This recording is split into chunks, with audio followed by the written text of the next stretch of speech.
नमस्कार दोस्तों, ए to top coaching centre में आपका स्वागत है। 10th 10वां का ऑब्जेक्टिव 200 प्रश्नों का रिवीजन कर लो। बहुत ही अच्छा सो। श्रम विभाजन और जाति प्रथा गद्य की कौन सी विद्या है? श्रम विभाजन और जाति प्रथा गद्य की कौन सी विद्या है?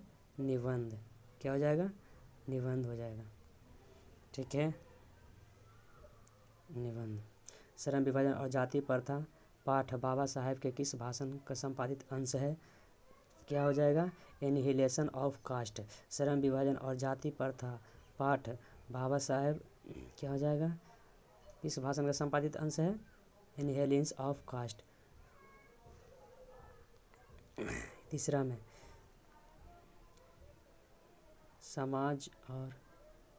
समाज और राजनीति में बेहद सक्रिय भूमिका निभाते हुए डॉक्टर अंबेडकर ने किनको मानवीय एवं अधिकार दिलाने के लिए अनेक प्रयास किए हैं? अछूतों को। किसको? अछूतों को। एक ऑप्शन हो जाएगा। अछूतों को हो गया। समाज और राजनीति में बेहद सक्रिय भूमिका निभाते हुए डॉक्टर अंबेडकर ने किनको मानवीय अधिकार दिलाने के लिए अनेक प्रयास किए हैं?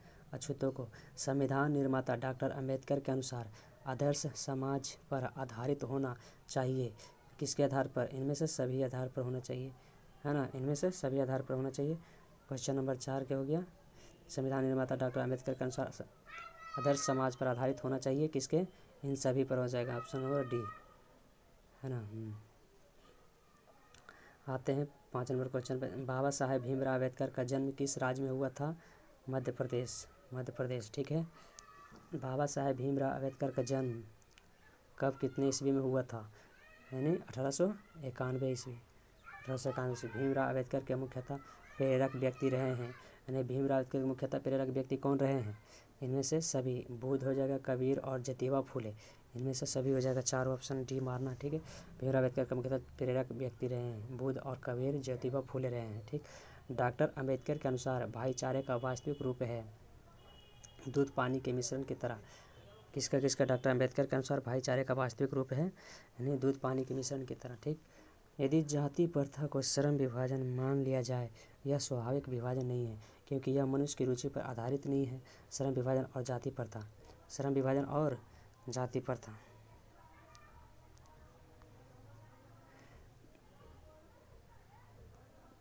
जाति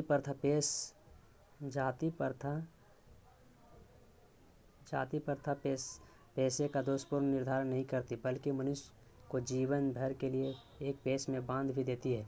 यह किसकी रचना है?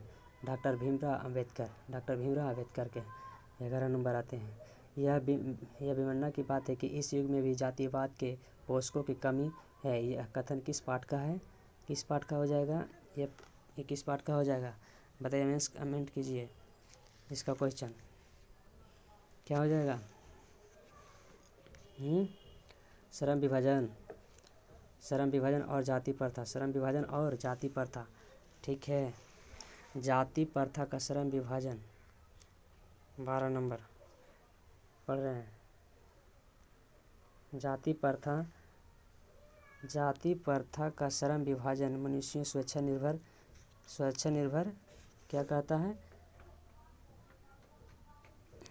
कहाँ चले? जाति प्रथा श्रम विभाजन और मनुष्यों की स्वेच्छा पर निर्भर नहीं रहता है। यह किस पाठ की है? श्रम विभाजन और जाति प्रथा। श्रम विभाजन और जाति प्रथा, 3 ऑप्शन। श्रम विभाजन और जाति प्रथा के लेखक कौन है? भीमराव अम्बेडकर।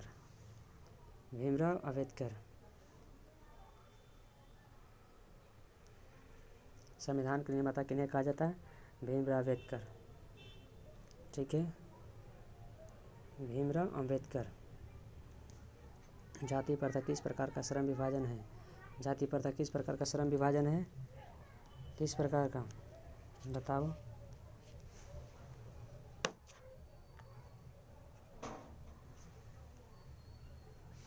कहाँ है? जाति प्रथा भारत के किस प्रकार का विभाजन है? यह प्राकृतिक विभाजन है। प्राकृतिक नहीं है।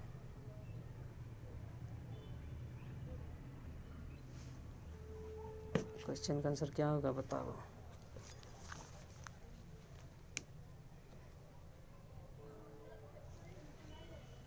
भीमराव अम्बेडकर, है ना, स्वाभाविक हो जाएगा,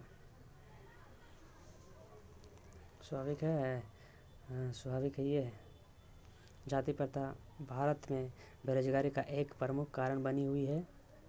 का एवं का प्रत्यक्ष एवं अप्रभुत्व, ये दोनों हो जाएगा, ठीक है। आधुनिक सभ्यता, आधुनिक सभ्यता, आधुनिक सभ्यता श्रम विभाजन को क्यों आवश्यकता मानता है ना। आधुनिक सभ्यता श्रम विभाजन को क्यों आवश्यकता मानता है? कार्यकुशल के लिए, कार्यकुशल के लिए। 17 नंबर, भारत की जाति प्रथा की विशेषता है, क्या है भारत की जाति प्रथा विशेषता? यह श्रमिकों का स्वाभाविक विभाजन है, यह श्रमिकों का स्वाभाविक विभाजन है, यह स्वरोजगार है, यह रोजगार है, यह वर्ग विभाजन को दूर करता है। क्या होगा? एक ऑप्शन हो जाएगा, ठीक, इसमें एक ऑप्शन हो जाएगा। भारत की जाति प्रथा की विशेषता है ना, यह श्रमिकों का स्वाभाविक अविभाजन है।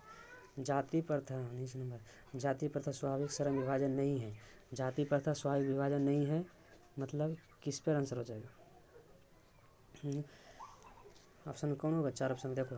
यह मनुष्य रुचि के पर आधारित है, यह पैतृक संपत्ति संबंध नहीं है, इसमें मुख्य सहायता से रोजगार हो जाता है ना, यह मनुष्य की रुचि पर आधारित नहीं है। जाति प्रथा श्रम विभाजन नहीं है, यही हो जाएगा, यह मनुष्य की रुचि पर आधारित नहीं है, ठीक है। 20 नंबर आते हैं। लेखक आज के उद्योगों में गरीबी और उत्पीड़न से भी बड़ी समस्या किसे मानता है? किसे मानता है? निर्धारित कार्य के को अरुचि के विशालता करना, अनुभवहीनता, कार्यकुशलता का अभाव, एकता का अभाव। एक ऑप्शन हो जाएगा, ठीक है। लेखक आज के उद्योगों में गरीबी और उत्पीड़न से बड़ी समस्या किसे मानता है? निर्धारित कार्य को अरुचित के साथ व्यवस्थावश करना। आधुनिक मनु किसे कहा जाता है? आधुनिक मनु किसे कहा जाता है? आधुनिक मनु किसे कहा जाता है? बताओ। डॉक्टर राजेंद्र प्रसाद को, महात्मा गांधी को, किसको कहा जाता है? सच्चिदानंद को या भीमराव अम्बेडकर को? भीमराव अम्बेडकर को कहा जाएगा, ठीक है, भीमराव अम्बेडकर को। 21 नंबर क्वेश्चन में क्या कर रहा है? लेखक की 21 नंबर तो हो गया ना, 22 नंबर। लेखक की दृष्टि में विवंडना की बात क्या है? लेखक की दृष्टि में विवंडना की बात क्या है? जातिवाद के पोषकों की कमी नहीं है, जातिवाद के पोषक नगण्य है, आर्थिक दृष्टि से जातिवाद उचित है, जातिवाद लोकतंत्र के विरुद्ध नहीं है, जातिवाद के पोषकों की कमी नहीं है। एक ऑप्शन हो जाएगा, ठीक है, एक ऑप्शन का ऑप्शन हो जाएगा। 22 नंबर। 23 नंबर, लेखक की दृष्टि में आदर्श समाज कैसा होना चाहिए? लेखक की दृष्टि में आदर्श समाज कैसा होना चाहिए? जिसमें स्वतंत्र, समता और प्रभुत्व हो, जिसमें सभी धनी हो, या जिसमें सभी पढ़े लिखे हों, जिसमें सभी स्वस्थ हों। किसमें होगा? लेखक की दृष्टि आदर्श समाज कैसा होना चाहिए? जिसमें स्वतंत्र, समता, यही होगा ना, ये का ऑप्शन हो जाएगा 23 के। लेखक की दृष्टि में आदर्श समाज कैसा होना चाहिए? जिसमें स्वतंत्रता, समता और भ्रातृत्व का भाव हो, ठीक है। 24 नंबर में ये लेखक बेरोजगारी का प्रमुख और प्रत्यक्ष कारण किसे मानते हैं? जाति प्रथा, शिक्षा को, जनसंख्या को, उद्योग धंधों की कमी को किसको अंतर बताइए? जाति प्रथा को, ठीक है। लेखक बेरोजगारी का प्रमुख और प्रत्यक्ष कारण किसे मानते हैं? जाति प्रथा को। 20 के दांत आगे चैप्टर, इम्पोर्टेंट क्वेश्चन है, 20 के दांत याद रखना है। नलिन बिलोचन क्या करा? नलिन बिलोचन शर्मा का जन्म कब हुआ था? 1914 में, 1915 में, 1916 में, 1917 में? 1916 में हुआ था, हमें भी लगता है 1916 में हुआ था। 1916, ठीक है। नलिन बिलोचन शर्मा का जन्म कहाँ हुआ था? 1916 में हुआ था, 1916 ईस्वी में। नलिन बिलोचन शर्मा का जन्म कहाँ हुआ था? नलिन बिलोचन शर्मा का जन्म कहाँ हुआ था? पटना में हुआ था। ठीक है, क्या हो जाएगा आंसर? पटना में हुआ था। खोखा किस कहानी का पात्र है? खोखा, खोखा किस कहानी का पात्र है? खोखा हो जाएगा 20 के दांत। 27 नंबर के 1 हो जाएगा 20 के दांत। खोखा 20 के दांत हो जाएगा। ठीक, ये तो ठीक है। खोखा किस कहानी का पात्र है? 20 के दांत। खोखा के दांत किसने तोड़े थे? खोखा के दांत किसने तोड़ा था? पढ़ा था ना, बताओ। मदन ने तोड़ा था ना। खोखा के दांत किसने तोड़ा था? मदन ने, है ना। 29 नंबर। सेन साहब की कार की कीमत है क्या है? सेन साहब की कार की कीमत कितनी थी? ये पूछ रहा है। हाँ बताओ, कितना पूरा था? 7,500 रुपये, 7,500 रुपये, या 8,500 रुपये, 9,500 रुपये, 7.5 लाख रुपये, 7,500 रुपये ना, एक ऑप्शन होगा। सेन साहब की कार की कीमत है 7,500 रुपये, है ना, 7,500 रुपये। 30 नंबर में आइए।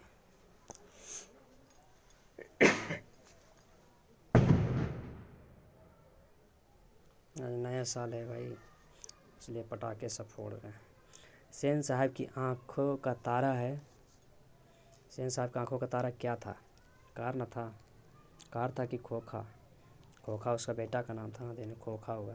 ठीक है, खोखा अपने से बहुत प्यार करता था अपने बेटे से, सेन साहब। ठीक है, मोटर को कोई खतरा हो सकता है तो किससे हो सकता है? मोटर को कोई खतरा हो सकता है तो हमको तो लगता है मदन से होता होगा ना। नहीं, क्या कह रहा है क्वेश्चन?